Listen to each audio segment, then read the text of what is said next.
Hello beautiful people, and welcome back to the channel. Have you ever had a moment of pure, unadulterated peace? A moment where the universe aligns, the birds are singing, but not too loudly. Your coffee is the perfect temperature, and you think to yourself, this is it. I have achieved peak tranquility. I used to have those moments. They were my everything. They were my life. This story is about how I lost them, and in the process, found something so much louder, messier, and infinitely better. Before we descend into the glorious ear-splitting chaos that my life has become, do me a solid and smash that subscribe button. It costs you nothing, and it will serve as a constant reminder that no matter how weird your life gets, it's probably not. I adopted my neighbor's dog's identical twin out of sheer spiteful desperation. Weird. So go on. Click it. You want to be here for the whole saga. Let me paint you a picture of the before times. My name is Alex, and I was a king in my own castle. My castle being a 700 square foot, one-bedroom apartment on the third floor of a building that smelled faintly of old socks and regret. But it was my castle. I work from home as a freelance graphic designer, which is a fancy way of saying I spend 8 hours a day convincing clients that the color beige does, in fact, have different shades. And yes, it matters which one we use. My life was a beautifully curated ecosystem of productivity and introverted bliss. My daily routine was a symphony of precision. Wake up at 7 a.m., not 6:59, not 7:01. Meditate for 10 minutes using an app with a calming British lady's voice. Grind my own ethically sourced, single origin coffee beans. The sound of the grinder was the loudest thing I'd hear all day. My work was my sanctuary. I had a standing desk, an ergonomic chair that cost more than my first car, and a collection of succulents that I named after members of 90s boy bands. Justin, JC, Lance, Joey, and Chris were thriving. My life was ordered. It was controlled. It was quiet. Oh God, it was so quiet. And then Kevin moved in. Kevin wasn't a person. It was a collection of questionable life choices stuffed into a pair of skinny jeans. He was the kind of guy who calls everyone bro, even his own mother, probably. He had a man bun that looked perpetually confused, and a rotating wardrobe of ironic t-shirts. One day, it's a kitten riding a fire-breathing unicorn. The next, it's a picture of a fax machine with the caption, old school. He worked in disruptive marketing, which I think is just a term for annoying people on the internet for a living. But Kevin, in all his vape cloud-producing glory, was not the harbinger of my doom. He was merely the vessel, the true agent of chaos, the destroyer of my peace. The tiny, furry apocalypse I never saw coming was his dog, Bartholomew. Now, I'm a dog person. I love dogs. I love their goofy smiles, their happy tail wags, their unwavering belief that you, yes, you, are the greatest human being to have ever walked the earth. But Bartholomew was not a dog. He was a living, breathing, four-legged, sound-producing weapon of mass disruption. He was a beagle, and this particular beagle had a voice that could curdle milk from 3 towns over. It started subtly, a single, inquisitive woof in the middle of the day. I thought nothing of it. Ah, new puppy, I thought, like a fool. That first woof was the tremor before the earthquake. The next day, it was a series of barks, a short, staccato burst. The day after that, the howling began. It was a mournful, soulful sound, like a tiny, furry blues singer lamenting the loss of a particularly good stick. Within a week, Bartholomew had developed a full repertoire. He wasn't just barking, he was communicating, performing, pontificating. He had the mailman is a harbinger of the apocalypse bark, a frantic, high-pitched frenzy that usually lasted for a solid 20 minutes. He had the a leaf just fell from a tree and my entire world is shaken yelp. He had the I am philosophically bored and must share my existential dread with the universe. Howl, a long drawn-out cry that seemed to echo in the very marrow of my bones. My beautifully ordered life began to unravel. I couldn't concentrate. My clients started asking if I was working from a kennel. My succulents, my poor, sweet boys, began to wilt. I'm pretty sure Justin developed anxiety. I tried to reason with myself. It's a puppy, I'd say. He'll grow out of it. He did not grow out of it. He grew into it. His lungs got stronger. His passion for noise intensified. He was a prodigy of pandemonium. My first attempt at a solution was diplomacy. I baked cookies. I put on my friendliest, I'm not about to lose my mind smile, and knocked on Kevin's door. The door opened a crack, releasing a plum-scented vape cloud. "Hey, Kevin," I said, holding out the plate. "Welcome to the building. I'm Alex from next door." "Bro," he said, taking a cookie without making eye contact. "Right on. These gluten-free?" No," I replied. He tossed the cookie back on the plate. "Can't do gluten, bro. Messes with my aura." "Right. Well, anyway," I pressed on, my smile starting to feel like a face-sized cramp.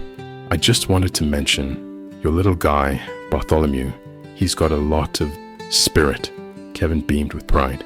"He's a champion, right? Full of life, pure, unadulterated energy. You gotta respect the hustle." There was that word again. Hustle. "Yeah, the hustle," I said through gritted teeth. "It's just that the hustle is a little loud.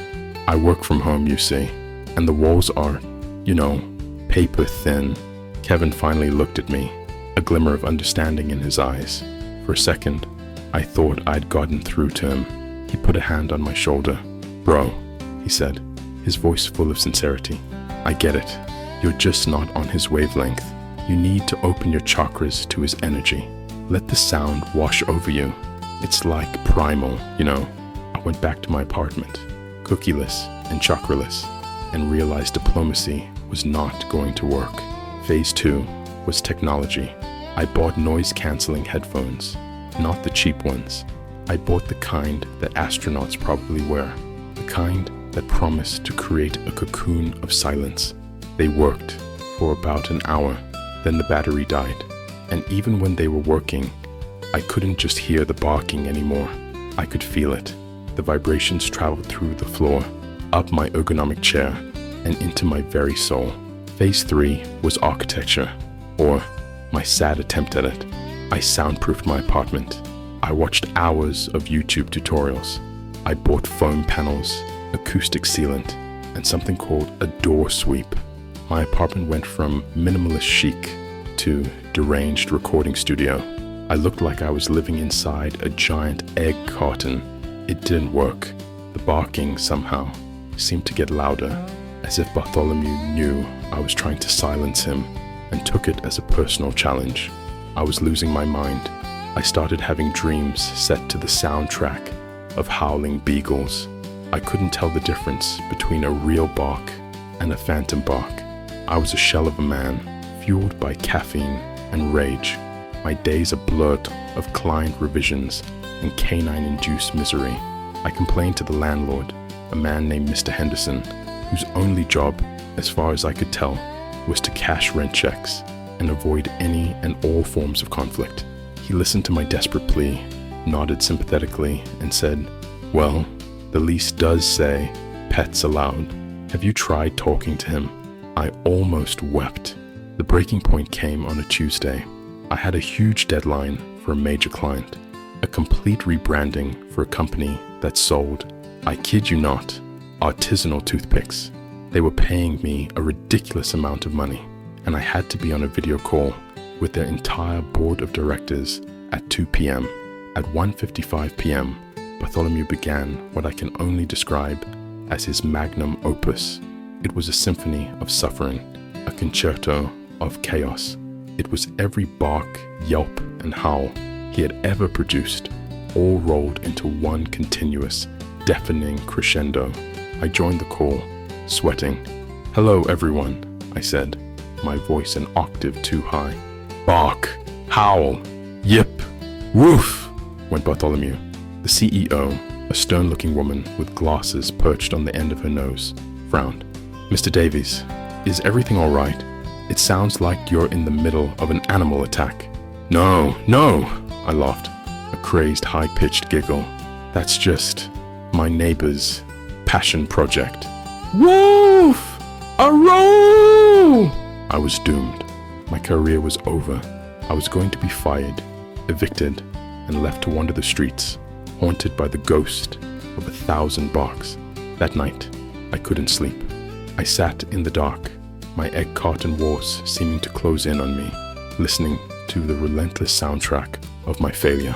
And then, in the deepest, darkest pit of my despair, an idea began to form. It was a stupid idea, a reckless, absurd, and frankly unhinged idea. It was perfect. If you can't beat them, join them. No, that wasn't it. If you can't silence them, give them a reason to be quiet. What do beagles love more than barking? Nothing, probably. But maybe, just maybe, they loved other beagles. My fingers flew across the keyboard. Beagle puppies for sale near me. And there, on a slightly sketchy-looking breeder's website, I saw him. He had the same floppy ears, the same soulful eyes, the same little white tip on his tail. The ad described him as Bartholomew's littermate, his brother, and the ad said, in big, bold letters, "Winston, the calm and quiet one." It was a sign from a universe that clearly had a very strange sense of humor. The next morning, I called in sick to my non-existent office. I got in my car and drove 3 hours into the countryside. I arrived at a farm that looked like it had been decorated by a pack of feral chickens. A woman with a live, laugh, love tattoo on her forearm sold me a beagle for a price that made my wallet weep. I put Winston in my passenger seat and drove home, my heart pounding with a mixture of terror and glee. What had I done? I had just spent a small fortune on a dog I didn't want as part of a harebrained scheme to silence another dog that was driving me insane. I was a genius. I was a madman. My plan was deviously simple. I knew Kevin took Bartholomew out for his afternoon constitutional at precisely 4:15 p.m. I would be waiting in the small shared patch of grass behind our building. I would stage a reunion, a long-lost family brought back together. It would be beautiful. It would be touching. It would, I prayed, be quiet. At 4:10, I took Winston outside. He was, to my surprise, actually quite calm. He sniffed a dandelion, wagged his tail, and looked up at me with an expression of pure, innocent trust. I felt a pang of guilt. I was using this sweet, unsuspecting creature as a pawn in my petty war against my neighbor. The guilt passed. Desperate times and all that. At 4:15, on the dot, Kevin's back door slid open. Bartholomew came barreling out, barking his head off at a squirrel that was halfway up a tree. And then he froze. He sniffed the air. His ears perked up. He saw Winston. The world seemed to go into slow motion. Barking stopped. Mid-bark, Bartholomew let out a soft, confused woof. He took a tentative step forward. Winston, bless his heart, wagged his tail. Kevin, who was busy scrolling through his phone, finally looked up. "Bro, what's got into Barty? He's like glitching." And then he saw me, and he saw the beagle at my feet. His eyes went wide. He looked at Winston. He looked at Bartholomew. He looked back at Winston. You could practically see the 2 gears in his brain grinding to a halt. "This," I said, with all the dramatic flair I could muster, "is Winston." Kevin squinted. "He looks just like Bartholomew. He's his brother," I said, delivering the line I'd been rehearsing all day. I thought it was time for a family reunion. Kevin's jaw hit the floor. His phone slipped from his hand and landed silently in the grass. He was speechless.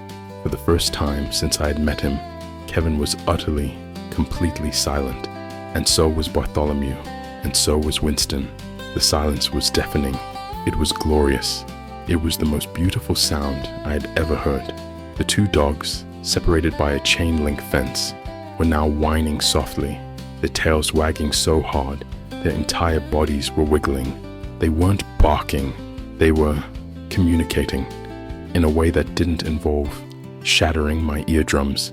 You adopted my dog's brother," Kevin finally whispered, as if he had just witnessed a miracle. I puffed out my chest. "I'm a problem solver, Kevin," I said, trying to sound like a wise guru and not a man who had just made a major life decision based on sleep-deprived spite. I believe in creating synergy, and for a while, it worked. It actually miraculously worked. Kevin started bringing Bartholomew over for play dates. The two beagles would wrestle and chase each other around my apartment until they collapsed into a heap of floppy-eared exhaustion. They were too tired to bark. I had done it. I had won. I had outsmarted the system. I was the master of my own destiny, the king of my quiet castle once more. Of course, my victory was short-lived, because I had forgotten one very important rule of the universe. For every action, there is an equal and opposite reaction.